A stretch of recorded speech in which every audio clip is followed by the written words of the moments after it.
परिगृहीतममृते न सर्वं भोजेन जिज्ञस्तायते सप्तहोता तन्मे मनः शिवसङ्कल्पमस्तु यस्मिन् ऋचः सामयजुगुंखे यस्मिन् प्रतिष्ठिता रत्ना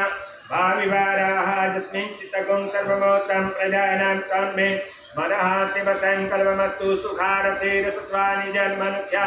ने यतेभिः सर्वभिर्वाजिनजीवत्प्रतिष्ठं जडजिरं जविष्टं तन्मे मनः शिवसङ्कल्पमस्तु हरिः ओम् सहस्रशीरिखा पुरुषः सहस्राक्षः सहस्रपातः स्वभूमिकुं सर्वतस्मिद्भात्यतिस्वदशाङ्गुलम् पुरुषये वेदकुं सर्वं निर्भूतं यच भाव्यम् उतामृतत्वशेषानो जगन्नेनातिरोहति जेतावान् च महिमाको जायांश्च पुरुषः पादस्य विश्वभूतानि त्रिपादश्च मृतं दिवि त्रिपादोर्धमुदयपुरुषः पादोश्चेहा भवत्पुनः ततो विश्वं दग्रामत्सासनान्